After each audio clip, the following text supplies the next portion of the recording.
If emotional, slow burn stories about second chances, secret daughters, and a single dad fighting to finally stay hit your heart, please like this video and subscribe so you don't miss the next healing story on this channel. The hail came out of the nowhere. 1 minute, the spring fair by the lake was all sunshine and cotton candy. The next, the sky went the color of wet concrete, and the first hard stones of ice began to hammer the tents. Children squealed, some from delight, most from fear. Parents shouted. Vendors cursed and yanked down awnings. Near the center of the fair, under a long wooden bench, a little girl curled herself into the smallest ball she could make. Her name was Ella Hayes. Her backpack was over her head, straps cutting into her shoulders. Tiny fists clenched around the faded blue fabric. The hail hit the bench above with a terrifying clatter. She squeezed her eyes shut and tried to make the world smaller by counting. 1, 2, 3, 4. A particularly big stone bounced from the bench, ricocheted off the pavement, and slammed into her ankle. Pain shot up her leg. She bit down on a cry. Where was Mom? She had been there a second ago, standing by the lemonade stand, laughing with another teacher, one hand resting on Ella's head. Then the sky had gone dark and the loudspeaker had squealed and everything had exploded into running feet. Now the fair was a forest of legs and falling ice. Her heart raced so hard it felt like it might crack her ribs. She tried to breathe like Mom had taught her, slow her out, but the air smelled like wet popcorn and metal and fear, and it wouldn't go all the way in. Something heavy hit the bench. The whole thing shuddered. Ella flinched. Then a different weight dropped to the ground beside her. 2 knees, denim, scraped at one of the seams. A voice, low and steady, spoke into the dark space under the bench. Hey, it said. Hey, it's okay. I've got you. The backpack shifted gently off her head. Ella blinked against the sudden gray light. A face appeared, upside down at first, then right side up as the man ducked all the way under. He was older than the dads in the pickup line at school, but not old like the principal. His hair was dark with just the beginning of gray at the temples, soaked from the hail. Water dripped off his jaw onto his collar. His eyes were the color of the lake before a storm. They were looking right at her. He held his hands out, palms open. It's coming down pretty hard, he said. His voice sat below the noise, like a warm note in her chest. My car's just over there. We can ride it out inside. Sound good? She couldn't make her mouth work. He didn't rush her. He leaned his shoulder against the bench leg, shielding her from the worst of the hail. Somewhere beyond them, a woman was shouting a name. Ella, Ella. Mom. The sound was too far away.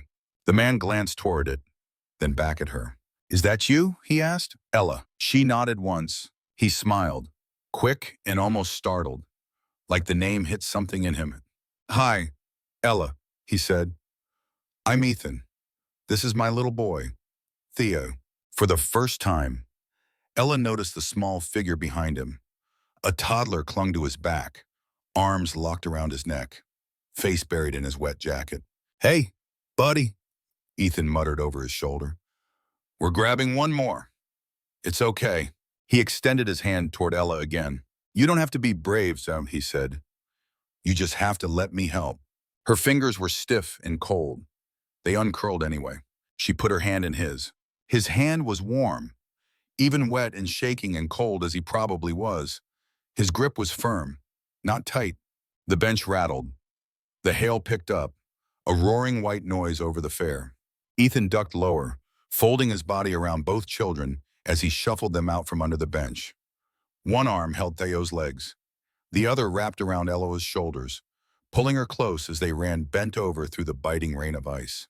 She focused on his heartbeat against her ear, on the way he kept his body between her and the hail. The fair was a blur of shouting and flapping tents. Then the car was there, a dark SUV with a Vermont plate, its windows streaked white. He wrenched the back door open, shoved both kids inside, followed them in, and slammed it behind him. The sound changed instantly. The hail became a muffled drumming on the roof. The wind turned into a low hum. Inside, it smelled like coffee, crayons, and some kind of clean, sharp cologne. Theo clung to his father, breathing in short, panicked bursts. Ella hugged her backpack to her chest, trying not to shake. Ethan twisted in the seat to face them properly. "You okay?" he asked. "Anybody hurt?" She shook her head. Her ankle throbbed, but not enough to say so. He looked at Theo, checked him quickly, then glanced back at her. His gaze was quick, scanning for bruises the way her mom did when she fell off the swings. It made something in her relax. He shrugged out of his jacket and draped it around her shoulders, too. It was heavy and still damp, but it smelled like someone who had been outside a lot and come back in. "Storm will pass in a minute," he said. "Then we'll find your mom." He said it like a fact, not a hope. Ella stared at his face. He was familiar in a way that made no sense. Lines around his eyes she'd never seen. A way his mouth slanted when he focused. Her mind reached for a connection and couldn't quite close the loop, and he smiled, small and tired. "Hey," he said again, "you did great back there. Under the bench. That's pretty smart." She swallowed. Her voice came out small. "My mom," she said, then had to stop to drag in a breath. "My mom used to tell me about you." The words hung in the air of the car like they had weight. Ethan went very still. "Yeah," he asked, even softer. "She did." Ella nodded. "She said once," Ella whispered, "there was a man from the city who made her laugh so hard she spit her coffee.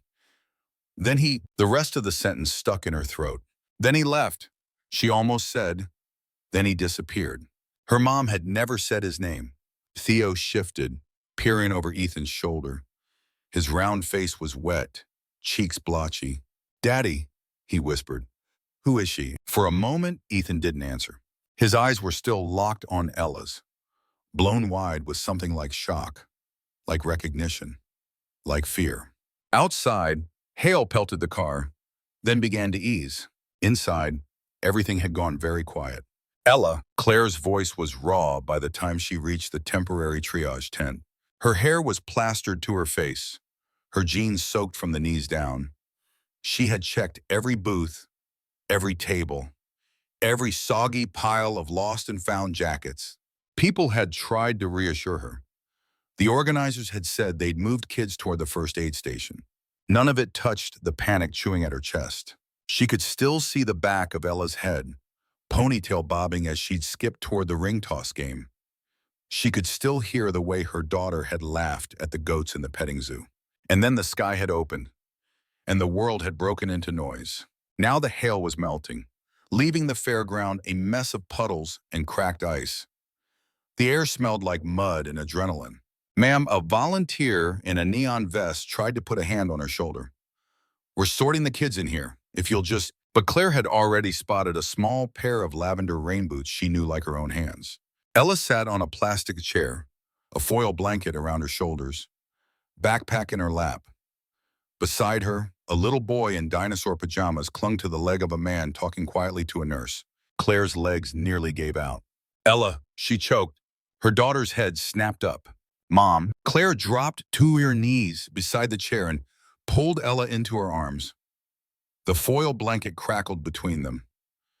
Ella's hair was damp and smelled like wet grass. "I'm here. I'm here," Claire whispered into her daughter's neck. "I've got you. I've got you." Ella's small hands fisted in the back of Claire's jacket. After a long moment, Claire pulled back just enough to scan for injuries. The way she had done 1,000 times for other people's children and never felt so desperate doing for her own. "Are you hurt?" she asked. "Did anything hit your head? Can you see okay?" "I'm fine," Ella said, in the put-upon tone of kids everywhere. "He helped." "Here." Claire turned. The man she'd barely noticed in the rush now stood very still, as if bracing for impact. He had put his jacket back on. It was still damp, dark patches on the shoulders. His dark hair dripped onto the back of his neck. One arm hovered near the little boy's shoulder without quite touching, as if he wasn't sure whether to steady or let stand. His eyes met hers. For a second, the tent, the noise, the melted hail all disappeared. She was back in a cramped New York apartment, her 24-year-old self sitting cross-legged on a futon, laughing so hard at a stupid joke that coffee had sprayed out her nose. His hand on her back, warm and solid, his voice saying, "Worth it, totally worth it." 6 years collapsed into one heartbeat. "Claire," he said. Her name in his mouth did something strange to the air. She swallowed. "Ethan." The volunteer looked between them, suddenly aware of a story he hadn't expected to be standing inside. I found her under a bench," Ethan said, as if he owed an explanation. "Thought it was safer to get to the car and then come here. I was going to—" "Thank you," Claire cut in. She meant it more than she'd ever meant anything. Her hand tightened around Ella's shoulder. "Really?" she said. "Thank you." He nodded once, the motion stiff. The boy at his side tugged his sleeve. "Daddy," he whispered, tugging harder. "I'm cold." The word hit Claire like another piece of hail. "Daddy?" Of course. The last time she had seen Ethan, he had been pacing her tiny kitchen, talking faster than she'd ever heard him. Words like seed funding and runway and product market fit had spilled out of his mouth in a rush. He had kissed her for him, promised he'd call from the West Coast. He hadn't. She had found out she was pregnant 2 weeks later. Now he had a son who called him Dad, clinging to his jacket, looking up with the same brown eyes. Claire's chest squeezed. "Do you live here?" she asked, because it was the least dangerous question her mind could find. "Just moved," he said. "Last month, thought small towns and lakes and sunshine might be better than Manhattan for this one." He ruffled the boy's hair. The boy leaned into it instinctively. "This is Theo," Ethan added. "My son." Claire nodded, throat tight. "Claire Hayes," a nurse called from behind a clipboard.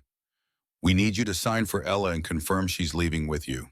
She signed, answered a few questions, nodded through a lecture about storms and safety. When she turned back, Ethan and Theo were still there. "Thank you," she said again, because it felt wrong to walk away without saying it twice. "For finding her and bringing her here." He shrugged, but his eyes were restless. "I was just in the right spot," he said. "You would have found her. Eventually." Ella looked between them, puzzled, sensing something she didn't have words for. "Mom," she said, looking up at Claire. "This is the man from the city." The world seemed to tilt. Ethan went very still. "What?" Claire asked. "The man from your stories," Ella said earnestly. "The one who made you spit coffee and then disappeared?" Claire's face burned. "I don't think she began." "Kids remember weird details," Ethan said, a humorless twitch at his mouth. "I'm honored, I guess." Theo tugged his sleeve again. "I'm hungry," the little boy announced. That seemed to break the spell. "Right," Ethan said. "We should get out of the way." He took a step back, the movement awkward. "Maybe I'll see you around," he added. "It's a small town." Claire nodded, fingers tight on Ella's shoulder. "Yeah," she said quietly. "It is." He turned and walked away, one hand on Theo's back. Ella watched him go, eyes wide, as if she were seeing a character from a bedtime story step off the page and into real life.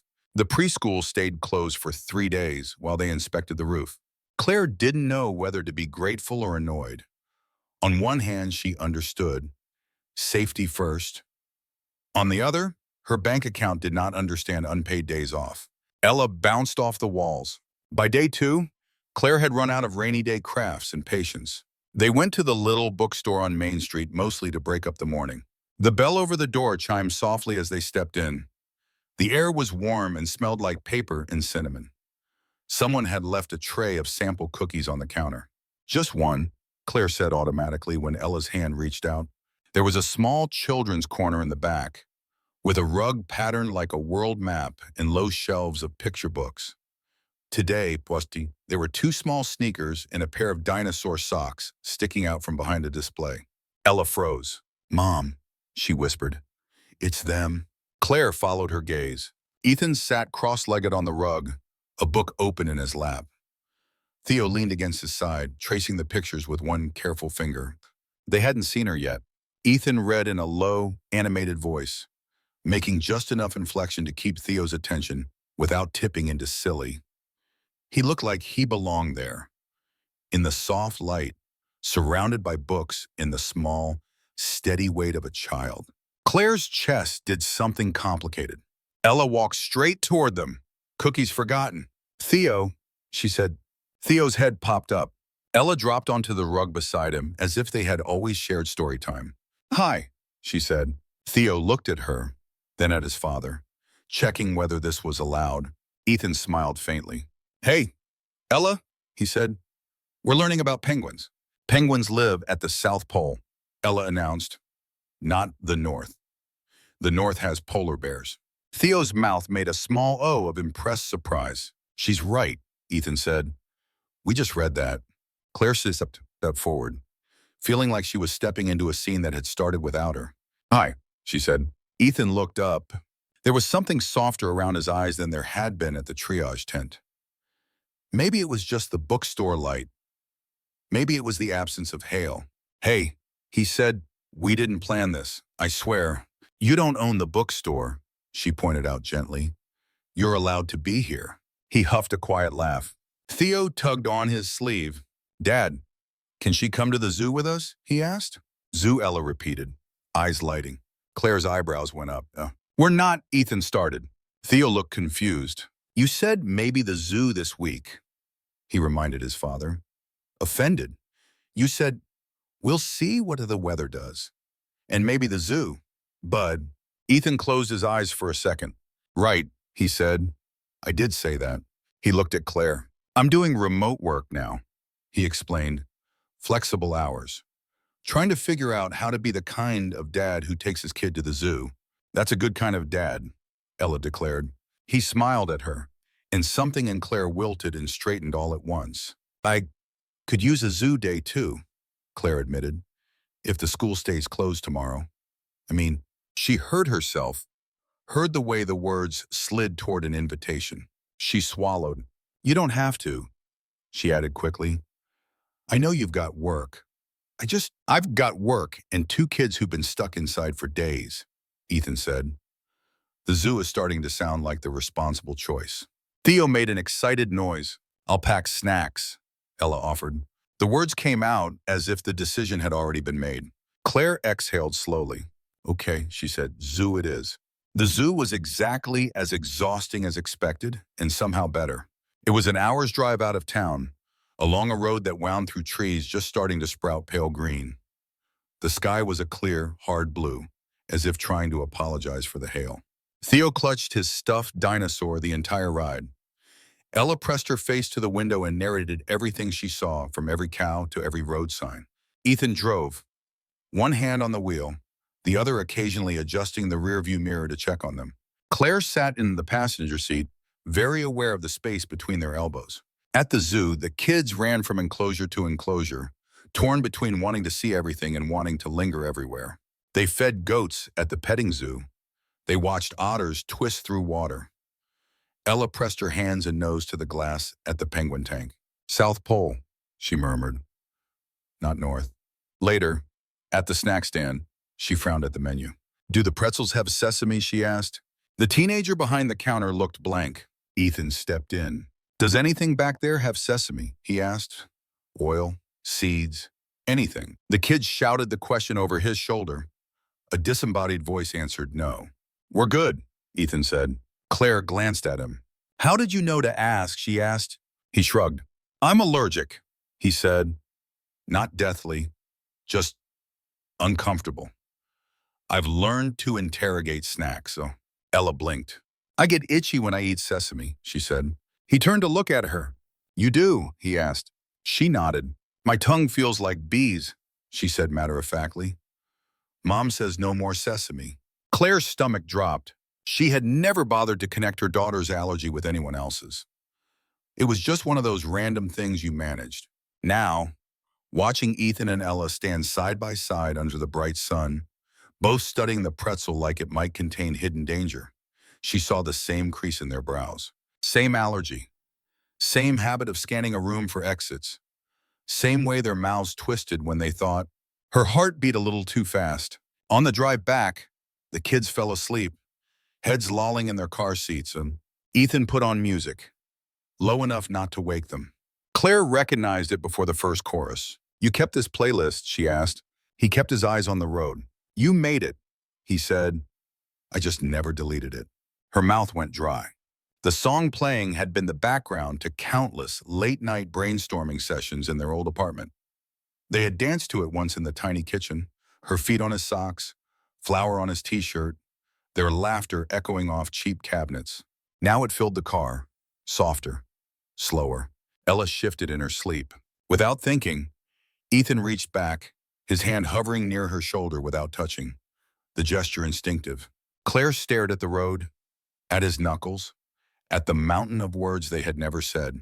Something old and broken inside her stirred, not ready to be whole, but not as sharp as it had been. That night at Theo, when the house was finally quiet, Ethan opened his laptop. The subject line stared back at him. To Dad. Old account at something.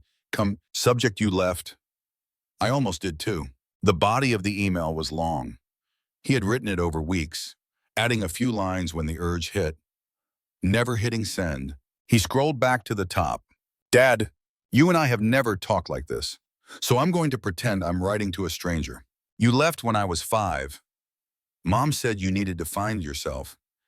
I figured that meant I wasn't there. Years later, you wrote me an email. Ethan remembered that night like a bruise. He had been sitting in Claire's apartment, laptop open, trying to finish a pitch deck.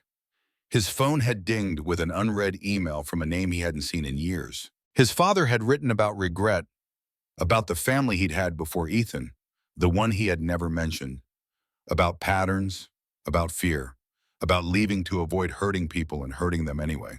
Ethan had read it 3 times. Then he had looked around the tiny kitchen and seen a woman who said she believed in him, who had taped his first prototype sketch to the fridge like a kid's artwork. He had panicked. He had decided the kindest thing he could do was leave before he broke her heart like his father had broken his mother's. He had been wrong. Now, he put his fingers back on the keys. I walked out on someone once. I wrote just when things mattered most. I told myself it was to spare her from the mess I was about to become. I told myself I was different from you because I left for her own good. Turns out, that's still leaving. I thought I could fix it by building something huge. A company, a success story, anything. Instead, I burned out, blew up my marriage, and ended up in a small town with a 3-year-old who looks at me like I am his whole world and I have no idea how to deserve it. He paused. He thought of Ella under the bench, shaking in the hail, of her small hand in his, of the way she had looked at him and said, "My mom used to tell me about you." What he had not written yet, what he had barely allowed himself to think, now hovered at the edge of the cursor. There might be another child, he typed slowly, another life I walked away from without knowing. And if that's true, Dad, then I'm standing at the exact crossroads you were. The difference is I don't want to choose the same direction. He stared at the words. His finger hovered over the trackpad. Then he closed the laptop. Not yet. He wasn't ready to send that out into the universe. He wasn't even sure who would receive it. The next weeks folded into a pattern that felt dangerously like something solid. The preschool reopened. Ethan adjusted his remote work hours so he could do drop-offs and pickups. Theo would run out of the classroom, hair sticking up from nap time, clinging to Ethan's leg like a koala. Sometimes Ella would slip out behind him, eyes bright, waving a paint-smeared hand. "Ethan, look," she'd say. "I made a map." Her maps were always a little strange. Not neat atlases, but swirls and arrows and dots. She mapped had feelings more than streets. One afternoon, Claire arrived early for pickup and found Ethan in the reading corner, a half circle of kids around him. He held up a book about constellations, pointing to the pictures, telling them stories about how people used to look up at the sky and see shapes, and Theo leaned against him. Ella lay on her stomach, chin in her hands, hanging on every word. From the doorway, Claire's eyes stung. She listened as Ethan explained, quietly and patiently, how some stars looked close together in the sky but were really very far apart. Later, when the classroom was empty and the sun slanted through the high windows, she found him on the front steps, sipping coffee from a thermos. She sat down beside him without being asked. They watched cars pass on the small town street. "I wrote them stories about you," she said. He blinked. "The kids?" he asked. "Ella?" she said. When she asked why there was no dad at home, I told her once about a man from the city who believed he could make something big out of nothing, who made me spit coffee laughing, who left before I could find out if he was brave enough to stay. He flinched. I didn't tell her your name, she added. I thought that was kind. He stared into his coffee. I got an email from my father the night before I left. He said quietly. He told me about a first family he never mentioned, about how he woke up one day and realized he'd built a life on top of a lie. He sighed. I looked at you, he went on, and I saw every way I could ruin your life without meaning to. So I did the cowardly thing and left, telling myself I was saving you from me. Claire let the wind carry their breath for a few seconds. You know what's funny, she said at last. That's almost exactly how my dad left, too. He told my mom she was better off without him. We didn't feel lucky. He turned to look at her. You're not your father. Ethan, she said. But when you disappeared, you made me feel exactly like my mother standing in the kitchen window, watching the car go down the hill. He swallowed.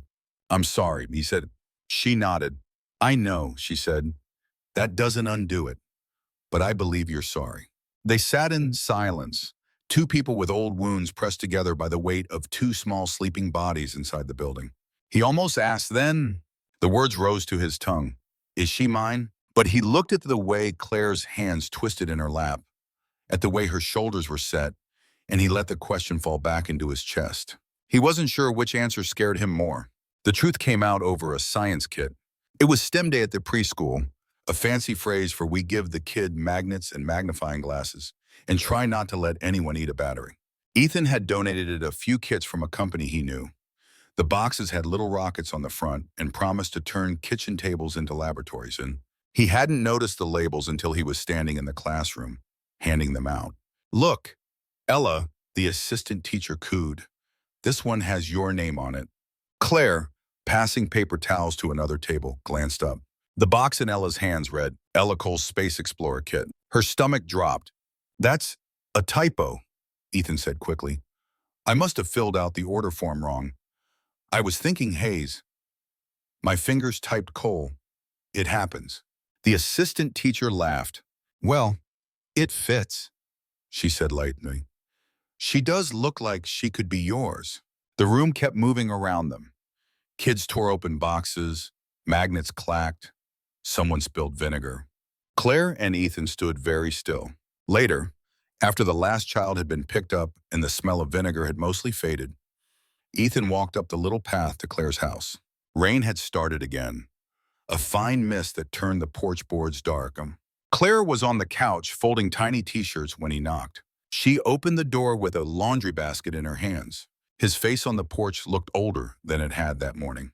Is she mine, he asked. The words came out stripped of pretense. No build-up, no apology, just the raw question that had been sitting between them for weeks. Claire's fingers tightened on the fabric. For a second, she thought about lying again, about saying no, about protecting the fragile balance they had. But Ella's laugh echoed from the back room. Theo's voice chimed in. Two children who had not asked to be part of adults' unfinished stories. Claire's throat closed. Yes, she whispered. The laundry basket slipped from her hands and hit the carpet with a soft thump. Ethan stared at her. The porch creaked under his weight as his knees almost gave. How long have you known? He asked. She winced. Since the first missed period after you left, she said. I tried to call once. Your number had changed. I told myself you were drowning in that company, that showing up with a baby would sink you completely. Tears burned hot in her eyes. And then when I heard you'd gotten married, she went on, I decided the kindest thing I could do was stay away. Let you have the life you chose.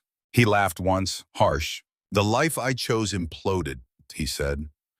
Sienna and I set a record for shortest marriage among our friends. She wanted a husband who could be a prop at events, not a man having panic attacks in bathrooms. He took a breath that sounded like it scraped his lungs. I missed 5 years, he said. 5 years of her life. First steps, first words, first everything, because you decided for me that I couldn't handle it. Claire flinched. You're right, she said. I did decide for you.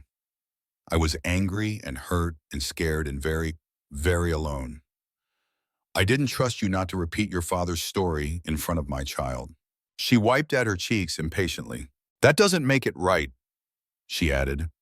I'm sorry if it's harm for her and for you.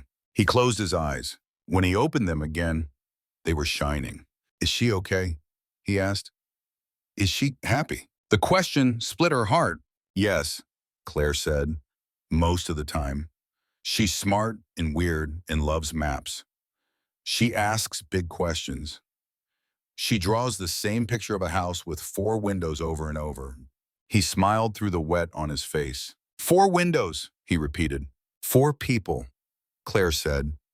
She hasn't said that part out loud, but I can see it. He leaned his shoulder against the door frame, like he needed it to stay upright. I can't get those 5 years back, he said. I know that. I deserve to lose them. But if you let me, Claire, I want to be her father now. Not officially on paper yet, not all at once, just for real, in the ways that count. She looked at him for a long time. You already are, she said softly. She's been talking about the zoo for days, about how you asked about Sesame like I do, about how your playlists are better than mine. He choked on a laugh. She doesn't trust strangers easily, Claire said, but she trusts you. That matters more than biology. She stepped back from the door. You can come in, she said. We'll figure out the rest as we go. Things might have stayed in that fragile, hopeful place longer if Sienna hadn't shown up. She arrived a month later in a car that looked wrong on the quiet street. Too sleek, too shiny. Her heels clicked on the sidewalk. Ethan saw her from the kitchen window of his rented house on the hill. He had been making grilled cheese. Theo at the table coloring. Ella sorting magnets by color and size. His hands went cold on the pan handle. What's wrong? Ella asked, picking up on the shift in the room the way only children could. Stay here. Oh, he said. I'll be right back. He met Sienna on the porch. She looked like she had stepped out of a magazine. Her hair was perfect, her lipstick unsmudged. But there were lines around her mouth that hadn't been there when they'd said I do in a courthouse with fluorescent lighting. Nice place, she said, glancing past him into the hallway. Very woodsy. Sienna, he said, what are you doing here? She raised an eyebrow. Charming, she said. No, hello? No, how have you been since we blew up our lives? Straight to business. Her eyes sharpened. Fine, she said. Business it is. I've been talking to my lawyer. His stomach clenched. I want my son back. Ethan, she said. She didn't lower her voice. That's not how this works, he said. You signed away primary custody. You said you didn't want the day-to-day. Her jaw tightened. I didn't want to be a single mother while you were married to your company, she snapped. Different context now. You've stepped down. You live in a postcard. You've found some sort of domestic redemption project. I want in. This isn't a project, he said. No, she asked. Then what do you call the secret daughter? He froze. What did you say? He asked quietly. Don't look so shocked, she said. Small towns talk. The words looks just like him carry fast. If I dig, I'm sure I'll find dates that paint a very interesting picture. Successful tech founder abandons one girl, marries a model, has a son, then discovers a secret child in a cottage by the lake. She smiled thinly. Courts love that stuff, she said, especially when we're talking about what's in the child's best interest. You're going to use Ella to try to take Theo, he said. I'm going to use every tool I have, she said. Unless, she let the word dangle. Unless what he asked? Unless you buy me out, she said. Your shares. Your name off the board. You walk away clean. I don't drag our son through a custody battle. He stared at her. You'd move him like a chess piece for money, he said. Her expression flickered. Don't act so righteous, she said. You disappeared on that woman back then, didn't you? You broke her heart and left her to pick up the pieces. The only difference between you and me is that I'm honest about wanting what I think I deserve. The air on the porch felt thin. Get a lawyer, she said, or get a banker. Either way, and I'll see you in court. She turned and walked back to her car. Ethan stood on the porch long after the taillights disappeared, the grilled cheese burning in the pan behind him, the laughter of two children floating faint and unaware from the kitchen. The courthouse in town was an old brick building that had seen more divorces and land disputes than the people who walked through its doors wanted to remember. On the morning of the hearing, the sky was a flat, unhelpful gray. Claire insisted on coming, even though the case wasn't hers. "I'm not letting you stand in there alone," she said. "You may have earned some of this, but you don't have to carry it without anyone in your corner." Ethan's lawyer, a calm woman named Martinez, spread papers on the table. "We have documentation," she said. "You've been Theo's primary caregiver for over a year. He's enrolled in preschool here. Teachers will testify. You stepped down from your company to be more present. Judges like present parents." "And the secret daughter?" he asked. Martinez sighed. "Sienna will use the timing to paint you as unreliable," she said. "We can try to downplay it. Say you're involved as a family friend, nothing official." The suggestion sat like a stone in his gut. That night, the old email to his father dragged him back to the laptop. He sat in his car outside the courthouse, rain dotting the windshield, the building's stone steps lit by a single yellow streetlight. He opened the draft. "Another life I walked away from without knowing," he had written weeks ago. "And if that's true Dad, then I'm standing at the exact crossroads you were." His fingers hovered over the keyboard. He added, slowly, "The difference is, I don't want to choose the same direction. I am tired of secrets. I am tired of pretending shame is protection." He sat there, heart racing, thumb poised over the trackpad. Then he took a breath and pressed send. The email vanished into the ether. Maybe it would bounce back. Maybe it would land in a dead inbox. Maybe his father would read it in some other city, some other tiny kitchen. It didn't matter. He hadn't written it for a reply. He had written it to break a pattern. Inside the courthouse, the air smelled like old paper and floor polish. Sienna sat at the other table, polished and composed. Her lawyer flipped through a binder, smooth and confident. Theo sat in the back pew with Claire and Ella, clutching his dinosaur. Ella's small hand rested on his forearm in a silent show of solidarity. Sienna's lawyer spoke first. He painted Ethan as unstable, a man who had walked away from a relationship in his 20s, who had burned out of his own company, who had only recently emerged from therapy, a man with a late-discovered daughter, suggesting a history of irresponsibility. Martinez countered with school records, doctor's reports, statements from teachers and neighbors. Finally, the judge, an older woman with tired, kind eyes, asked if Ethan wanted to say anything. He stood. His knees felt loose. "I've made a lot of mistakes," he said, voice steady only because he forced it to be. "I left someone I loved without explanation. I let my work swallow my life and my marriage. I hid from my past instead of facing it." He glanced back at the pew. Theo stared at him, eyes big, jaw clenched like he was trying not to cry. Ella watched too, hand gripping the edge of the bench. "I did not know about my daughter," Ethan went on.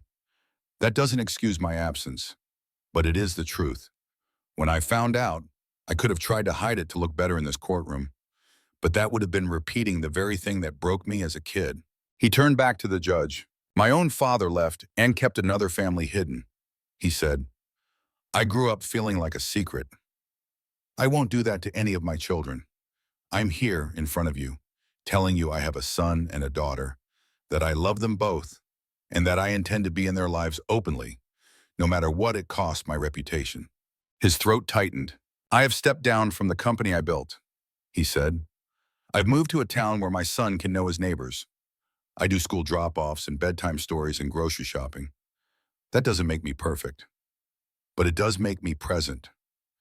And I will never, ever willingly disappear from his life again." The room was very quiet. Sienna's eyes were shiny, though her jaw was set. Martinez submitted a short video Theo had made with Claire's help, in which he looked into the camera and said, in a small, fierce voice, "I love my dad. I don't want it to change again. I like my school. I like my home." The judge watched it twice. In the end, there was no dramatic gavel slam, no shouted verdict. There was a calm voice reading out a decision: joint legal custody, with Ethan remaining primary physical custodian. Sienna would get scheduled visitation. They were urged to find a way to co-parent without dragging their son back to court. In the hallway afterward, Sienna stopped Ethan. "I came here ready to tear you apart," she said quietly. "To win, no matter what it did to you." He nodded. "I know," he said. She looked toward the bench where Theo was sitting with Claire and Ella, dinosaur in his lap, eyes still red from fear. "I forgot there were smaller people at the center of this," she said, voice rough, people already scared of change. She took a breath. "I don't like that you left me," she said. "I don't like how our story went, but I see you now, and I don't want to be the one who teaches Theo that love is a war." He exhaled slowly. "Thank you," he said. They shook hands, not as enemies or lovers, but as two very flawed adults trying to do a little better. Outside, the rain had stopped. The sky over the courthouse was pale, washed clean. Claire looked up from where she knelt adjusting Theo's jacket. "How do you feel?" she asked. "Like I've been hit by that same hailstorm twice," Ethan said, "but I can still stand up afterward." She smiled faintly. "That's something," she said. They walked together down the courthouse steps, the kids between them. Theo held his father's hand. Ella held Claire's. At the bottom, they let go and ran ahead to jump in a puddle. Water splashed their jeans. Claire watched them, then looked at Ethan. "I'm still mad at you," she said, "for things years old and days old both. But I'm also proud of how you showed up in there." He shrugged, embarrassed. "I just didn't want to be a ghost in my own kid's story," he said. She studied his face. "And Ella," she asked, "what story do you want to be for her?" He thought about the little girl under the bench, about her maps with 4 windows, about the way she had written her own future in drawings long before he knew he was supposed to be in it. "I want to be the man who didn't run the second time," he said. "If you'll let me." She was quiet for a long moment. "I don't know how to do this," she admitted. "To trust you with us, with her, with me." He nodded. "I don't either," he said. "We can learn." He hesitated. "I've been thinking about stepping all the way back from the company," he added, "selling my remaining shares, building something else here instead." Like what she asked. He looked at the lake beyond the courthouse, at the hills, at the kids chasing each other through the wet grass. "Like a home," he said simply. The house came together slowly, piece by piece. Ethan found a small plot of land on a hill overlooking town. The real estate listing showed a run-down cabin and an overgrown yard. He saw a blank canvas. He spent weekends ripping out rotted boards and sanding floors. Claire came up with paint swatches. The kids helped by painting woods creatures on cardboard boxes. He turned the biggest room on the sunny side into a studio for Claire. Wide table, good light, shelves for jars of brushes. She turned it into a classroom where neighborhood kids came twice a week to make glorious messes out of clay and paint. He carved out a corner near a window for his own work, a sturdy desk, a second-hand office chair, a view of the hills. He took on selective consulting projects, enough to pay bills without swallowing his time. The kids each chose their rooms. Theo picked the one with the slanted ceiling and the built-in bookshelf he could climb. Ella chose the one that looked down on a patch of yard where Ethan planted lavender, because she said it smelled like being safe. Summer ripened into fall.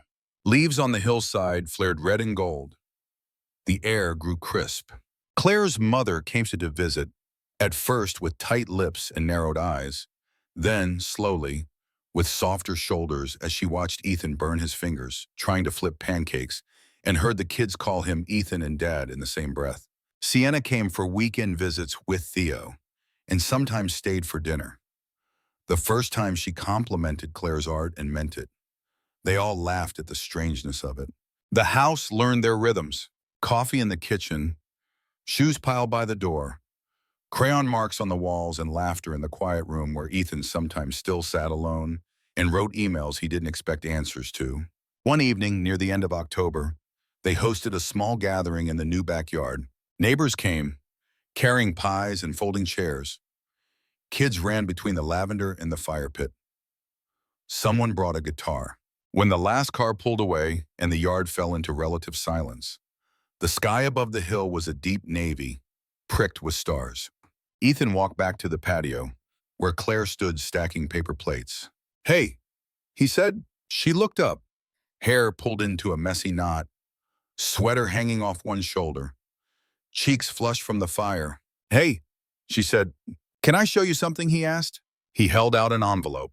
She wiped her hands on a dish towel and took it. Inside was a single sheet of paper, a blueprint. It showed the outline of their house, the yard, the studio, the kids' rooms, the lavender beds.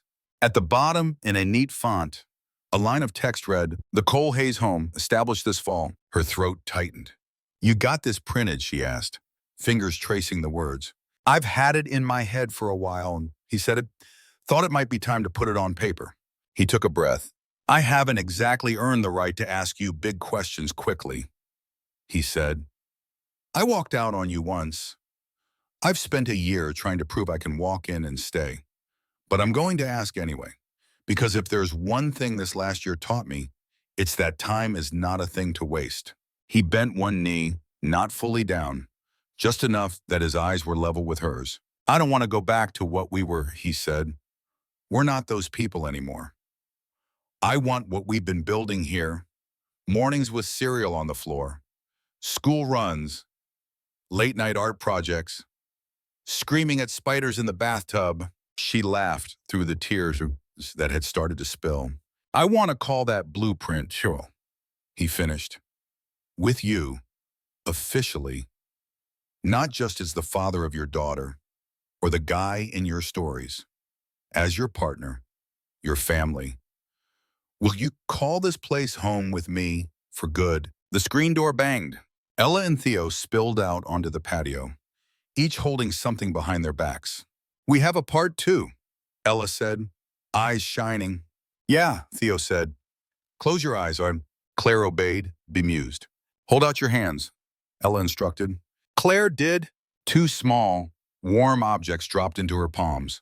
"Okay, open," Theo said, bouncing. She opened her eyes. In her hands lay two homemade rings, twisted from thin copper wire and tiny beads. One was slightly lopsided. The other had a single lavender-colored bead in the center. "We made them," Ella said proudly, "like the movies, for when people decide to be a family." Claire's laugh broke on a sob. She slid one ring onto her own finger. It pinched a little but stayed.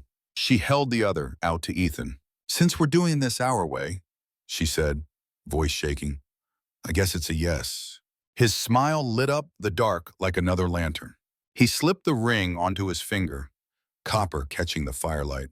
"Okay, then," he whispered. They stood there for a moment, the four of them, in the lavender-scented air of their hill. Then Ethan said, "Come on. One more thing." He led them to the yard, where four paper lanterns sat ready on the grass, delicate frames holding small candles. He lit each one. "They're like little hot air balloons," Ella breathed. "We'll let them carry some things away," Ethan said. "Fear, old stories, stuff we don't need to keep. And bring good ones back," Theo added. They each took a lantern. Ethan met Claire's eyes over the flickering light. On three, he said. They counted together. 1, 2, 3. 4 points of warm light rose into the night, wobbling at first, then catching a pocket of air and floating higher, over the house, over the hill, toward the dark line of the trees. Ethan slipped his hand into Claire's. Ella climbed onto his shoulders, small fingers tangling in his hair. Theo wrapped his arms around Claire's leg, resting his cheek against her hip. The lanterns climbed. Ethan thought of his father somewhere under a different sky, maybe opening an email, maybe not. He thought of the boy he had been under a different hailstorm, of the bench, of the fear. He thought of the little girl who had counted under her breath and reached for his hand. He squeezed Claire's fingers. "I wrote my dad," he said quietly. She tilted her head. "What did you say?" she asked. "That I stood where he stood once," he said, "and that I walked the other way." She smiled. Good, she said. He watched the lanterns until they were just pinpricks of gold against the dark. Then he looked down at his children, at the woman beside him, at the blueprint of a life where he chose not to run. I'm here, he whispered, mostly to himself, but the night took it anyway. I'm staying. The house behind them glowed warm. The lavender nodded in the breeze. And for the first time in a very long time, the story of a man from the city didn't end with a car driving away, but with four people standing still, together, under a sky full of quiet light.